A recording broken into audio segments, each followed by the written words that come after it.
on peut attirer les démons de différentes manières dans nos vies, que ce soit consciemment ou inconsciemment. Et il y a des paroles qu'il ne faut pas réciter. Ce disque, c'est un peu ma façon de payer ma dette au diable.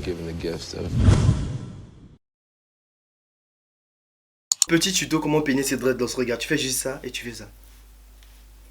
Non mais c'est pas fou ça. C'est pas fou ça.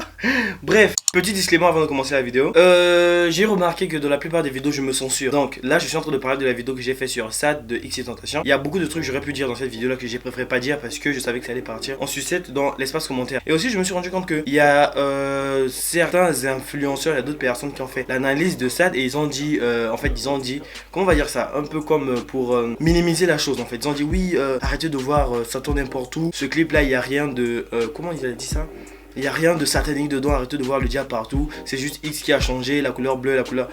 Après avoir... moi quand j'ai vu cette vidéo là, j'ai compris d'où venait cette vague de petits kikous là qui me disaient en commentaire: oui mais arrête, cette histoire de Satan là ça n'existe pas, X c'est pas un gars comme ça, réveille-toi gros. C'est vrai qu'il est mort, c'est vrai qu'il a fait des bonnes choses, mais ça reste un putain de sataniste. C'est un sataniste. Voilà, il a fait des trucs, des bails de fou dont je vais pas parler dans cette vidéo parce que c'est pas le but. Mais voilà, bref. D'ailleurs, je pense que je vais publier un message que... En fait, il y a un gars, c'est un chrétien. Je sais pas s'il est pasteur ou s'il est quoi. Mais en tout cas, il a publié un long texte. Il a fait, je pense, une espèce d'analyse comme ça sur cette vidéo-là. Je vous mettrai sur Instagram ou bien même sur Snap. Donc, allez-y voir si vous voulez. Ceux que ça... J'allais faire la vidéo hier, mais j'avais un problème de lumière, tout ça là. Mon éclairage partait en couille. Donc, du coup, j'ai pas vous faire sortir la vidéo. Sinon, l'histoire date de... ouais, en fait, elle date de hier. Vous allez avoir la vidéo peut-être aujourd'hui ou bien demain. Aujourd'hui, on est le 11. Je fais cette vidéo le 11 juillet. Il y a eu une vidéo qui est sortie où Lil Uzi dit clairement à ses fans: vous tous qui écoutez ma musique, vous tous qui êtes venus à mon concert, vous allez aller en enfer et blablabla. Déjà, il avait fait un truc comme ça où en pleine scène, il a sorti une espèce de talisman ou je sais pas, une espèce de chaîne bizarre. Si je trouve la vidéo, je vais vous mettre ça là tout de suite.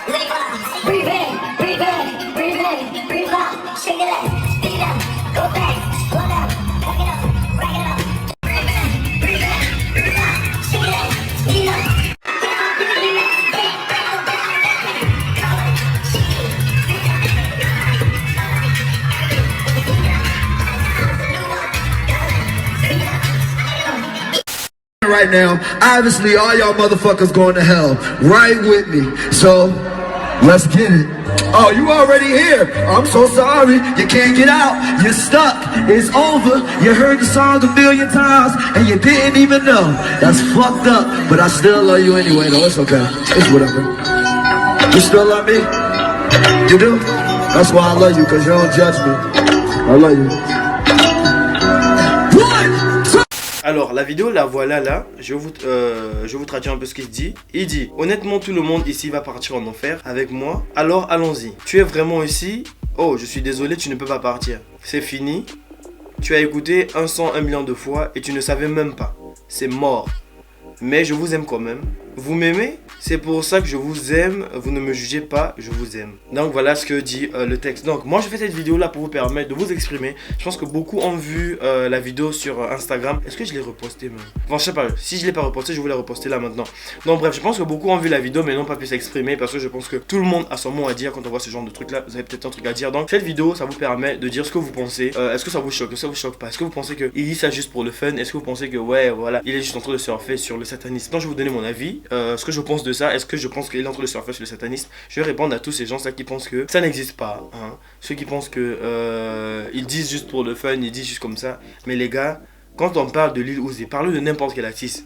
De n'importe quel artiste. Je comprends, vous pouvez douter, mais Lil Uzi, lui, c'est le boss. Mais lui, il atteint un niveau de sorcellerie, de satanisme trop élevé. Je vais pas faire, comment j'appelle ça, le truc où on filme le portable, là, parce que je suis nul. Après, j'aurais du mal à prendre les rushs. Donc, bref, je vais vous faire des screens. Là, je suis sur la page Instagram de Lil Uzi et on se rend compte que le mec a un seul abonnement, c'est Marilyn Manson. Alors, Marilyn Manson, je pense que vous tous, enfin, je pense que tout le monde connaît Marilyn Manson, à part ceux qui sont nés en 2017 là. Mais sinon, tout le monde connaît Marilyn Manson. Ce mec, c'est un putain de sataniste.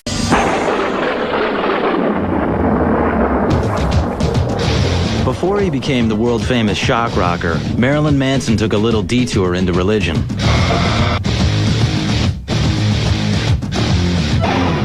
In 1994, the virtually unknown Marilyn Manson was on tour as the opening act for Nine Inch Nails. Une chose est sûre, devant la caméra ou derrière un micro, Marilyn Manson demeure fidèle à sa légende. À n'en point douter, son dernier disque, The Pale Emperor, devrait ravir ses fans les plus fidèles. Antéchrist un jour, Antéchrist toujours. Ce disque, c'est un peu ma façon de payer ma dette au diable. J'ai reçu le don de faire de la musique avec succès.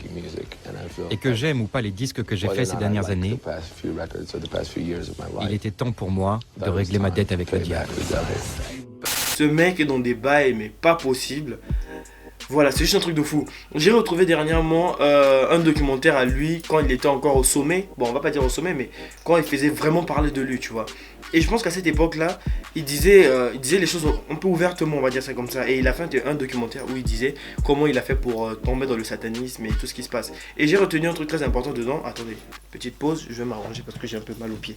En fait, il y a le soleil, mais de fou, t'as vu, ça me brûle. On peut attirer les démons de différentes manières dans nos vies, que ce soit consciemment ou inconsciemment. Et il y a des paroles qu'il ne faut pas réciter. Quand tu les répètes, que tu le... Voilà quoi, c'est comme ça, tu les as appelés, ils vont entrer dans ta vie. Et quand ils entrent dans ta vie, surtout si tu as dit ça inconsciemment, sans savoir ce que ça voulait dire, ils rentrent dans ta vie et ils vont te nuire. Et eux, ces connards-là, ils savent comment coopérer avec le malin, avec le shaitan, tout ça. Ils coopèrent avec lui pour que quand cet esprit-là entre dans sa vie, cet esprit lui rapporte des trucs, tu vois. Et en contrepartie, lui, il donne son âme. C'est comme ça que ça se passe, c'est un deal. C'est même ça le but du pacte. Je pense qu'on crée bien souvent nos propres démons. Mais je crois aussi qu'on peut stupidement inviter ces démons à entrer dans nos vies. Et quiconque emprunte cette voie s'expose à de graves dangers. Donc Marilyn Manson, c'est un vrai fils de pute. Et moi j'ai retenu cette partie-là parce que ça revient un peu sur les musiques qu'on écoute, tu vois. Dans les musiques, je pense que vous avez déjà entendu ce truc-là. On dit qu'il y a les gens disent qu'il y a genre des messages sataniques dedans. Il y a genre des paroles satanistes. Il y a des trucs... Est-ce qu'on dit les paroles satanistes ou sataniques? Enfin bref. Il y a des paroles cheloues dedans, genre quand tu te mets à réciter ces paroles là, que ce soit consciemment ou inconsciemment, tu attires des choses dans ta vie, tu vois. Si tu as des malheurs dans ta vie, tu as des problèmes dans ta vie, des fois c'est toi-même qui les cherches en récitant ce genre de choses. C'est pour ça qu'on dit aux gens, oui, évitez d'écouter ce genre d'artistes. Moi perso, il y a des artistes qui m'ont dégoûté comme Eminem, j'ai arrêté de l'écouter lui. Il y a encore qui Beyoncé, voilà, elle surtout je la kiffe pas, mais j'écoute quand même sa musique, mais vite fait quand ça m'arrive. Mais sinon elle, j'ai arrêté de l'écouter aussi. Il y a encore, je pense qu'ils sont 3 que j'ai arrêté d'écouter pour l'instant, ou bien un peu plus, mais bref. Déjà la musique je suis pas à fond dessus, j'écoute mais je suis pas à fond. Lil Uzi, il y a une partie intéressante aussi, il dit tu as écouté un son 1 million de fois sans savoir, c'est trop tard, c'est mort, tu iras en enfer. Tu iras en enfer avec moi. Parce que il sait, ce connard là, il sait que en répétant ce genre de paroles là, c'est comme si tu disais carrément, moi, prenez-moi, voilà, je suis de votre côté. C'est comme si tu te livrais toi-même. Que ce soit consciemment ou inconsciemment. Tu as récité ces paroles là. Je sais que moi aussi je suis dans la merde. Je sais que moi j'ai répété, il y a des paroles que j'ai répétées comme ça sans savoir. Donc voilà, on est tous dans la merde. Lil Uzi a dit que Marilyn Manson c'était son père spirituel. Et quand tu sais que Marilyn Manson c'est le genre de mec, il a fait genre aussi genre une cérémonie où il est en train de déchirer des pages de la Bible.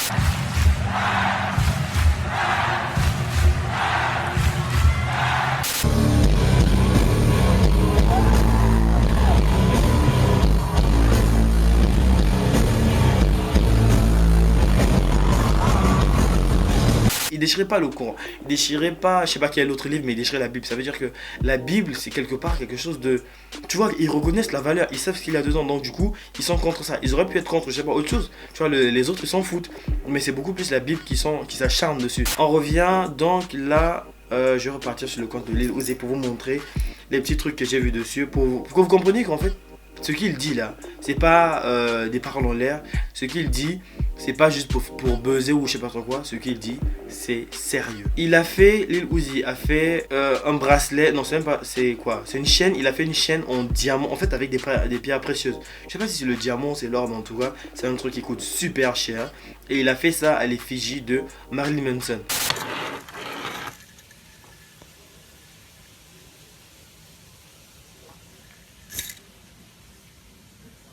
Aller jusqu'à dépenser autant d'argent pour faire un truc comme ça, je pense que en fait il doit tout à ce mec là. Moi perso je pense que c'est lui qui l'a peut-être initié, c'est lui qui lui a fait signer le pacte, mais je sais pas si c'est vraiment ça, mais moi je pense que c'est ça, parce que aller jusqu'à faire un truc comme ça là, c'est juste malade. C'est vraiment que ce mec là représente beaucoup pour lui. Enfin bref, pour revenir sur son message là, pour ceux qui se disent oui il dit ça pour le fun, moi vraiment honnêtement je pense que c'est fait pour le fun. ça a une signification. Il n'aurait pas dit ça comme ça. Il sait ce qu'il dit, il sait de quoi il parle. Ce mec, c'est vraiment un soldat du diable. Si vous continuez à croire que oui, la vie se résume à aller à l'école, trouver un emploi, faire sa vie, des gosses et mourir, mec, tu te trompes. Il y a des bords, il y a vraiment des bails de fou. Moi, aujourd'hui, si je pose mon cul sur cette chaise pour te parler de ça, c'est parce que j'ai vu des trucs. Je dis pas parce que voilà, oui, il a mis des croix à l'envers. Gros, moi, dans ma life, j'ai vu des trucs. J'ai fait des trucs. Gros, crois-moi. Quand on te dit Dieu existe, quand on te dit Satan existe, c'est vrai, ça existe. En fait, je me rends compte que c'est beaucoup plus les gens qui sont nés, je sais, c'est pas que je veux dire genre en Europe ou je sais pas trop quoi, mais c'est des gens qui sont nés dans des conditions bien où je sais pas, enfin, je sais pas comment dire ça. En gros, tu vas jamais appeler un oncle ou un parent au bled, lui dire est-ce que Satan existe? Il va te dire non, c'est impossible. Tout le monde au bled connaît les réalités. Je pense que les Marocains, vous savez de quoi je parle. Les Congolais, les Africains, vous savez de quoi je parle. Un Africain va jamais te sortir un truc, ouais, Satan n'existe pas, et ça pour le plaisir. Non. Jamais, c'est impossible, jamais. Appelle ton oncle au bled si tu me crois pas. Il va te dire que petit frère, ouvre les yeux. Le monde autour de toi n'est pas celui-là. Et aussi, petit truc très important sur Lil Uzi, c'est son nom. Comme je dis, ces gens-là, ils se donnent pas des noms bêtement. Regarde le nom de Lil Uzi, c'est Lil Uzi Vert. Et quand tu lis ce nom plusieurs fois, tu vois, c'est dans Lil Uzi Vert, Lil Uzi Vert, Lil Uzi Vert, Lil Uzi Vert, Lil Uzi Vert, Lil Uzi Vert, Lil Uzi Vert, tu vois, ça redevient, ça retombe à Lucifer. En fait, son nom à la base, ça veut dire Lucifer. Et voilà, quand tu répètes ça plusieurs fois, ça te donne Lucifer, Lil Uzi Vert, Lucifer. Donc voilà. Ce mec, c'est vraiment, pour moi, je sais que ce mec, c'est un connard, c'est un putain de Satan. Il y a beaucoup de gens qui le kiffent, il y a beaucoup de gens qui l'écoutent. Et vous devrez quand même, je vais pas vous donner de leçons, je vais pas vous dire oui, arrêtez d'écouter un tel, arrêtez de faire ci, arrêtez de faire ça. Juste, prenez conscience de ce que vous dites quand vous écoutez des musiques. Faites voilà quoi, prenez conscience juste, c'est même ça le truc. Pensez aussi à prier, à dire ouais Seigneur, je sais que j'ai fait des conneries, pardonne-moi pour ce que je fais et donne-moi la force de surmonter ça. Donc bref, c'était un peu tout sur Lil Uzi. N'hésite pas à t'abonner, donne ton avis en commentaire, voilà, parce que c'est assez... En fait, quand je reçois des commentaires de gens qui me disent oui, mais arrête, tu dis des conneries, un tel n'est pas si, n'est pas... C'est par exemple l'histoire de X, tu vois. Il y a des gens qui m'ont dit oui, mais arrête, X a changé, il est devenu bien. C'est pas parce qu'il est devenu bien que X n'est pas sataniste. Quand tu es sataniste à vie. Quand tu as signé de ton sang, c'est à vie. Quels que soient les changements que tu vas faire dans ta vie, tu es sataniste, un point trait. X, il était mauvais, genre il faisait des mauvaises actions, il tapait des gens, il se battait, tout ça là, il faisait des mauvaises actions. Et c'est ça qui l'a changé juste. Il est devenu une bonne personne dans le sens où il dit aux gens de bien se comporter, de faire des trucs. Mais ça ne veut pas dire que lui-même, au fond de lui, c'est toujours un sataniste. C'est comme ça, il a changé, il est devenu gentil. C'est comme si avant j'étais nerveux, et aujourd'hui je deviens plus gentil. Mais ça ne veut pas dire... Je donne un exemple, je suis un chrétien, mais je me comporte mal. Ça existe, les chrétiens qui se comportent mal. Et je dis, je veux changer pour me comporter bien. Mais ça, je suis toujours un chrétien, mais je me comporte juste bien, tu vois. Il y a juste ça qui a changé. Tu peux pas dire avoir changé, être devenu quelqu'un de bien, tout en continuant à faire des bails obscurs. Ok, X, il a changé. Est-ce que ça veut dire qu'il n'est plus sataniste? Ça veut rien dire. Il a juste changé, mais il reste toujours le sataniste qu'il est. Il continue avec ses trucs. Il a dit dans sa chanson qu'il avait fait un pacte, qu'il a parlé avec Baphomet. Gros, réveille-toi. Il y a des gens qui m'écrivent des trucs en commentaire, je me dis, mais t'es teubé, t'es né con, t'es vraiment teubé. T'es un parallélopipède, toi. T'es même pas, je sais pas de quel... T'es trop bête. Réveillez-vous. Ce mec, c'était un putain de sataniste. Réveillez-vous, mettez-vous ça bien dans la tête. Hein. Il a fait des bonnes choses, oui, mais ça reste un putain de sataniste. Voilà. Maintenant, je l'ai dit, je suis plus libre. Je vais pas revenir sur sa vidéo sad, mais voilà, je suis plus à l'aise comme ça.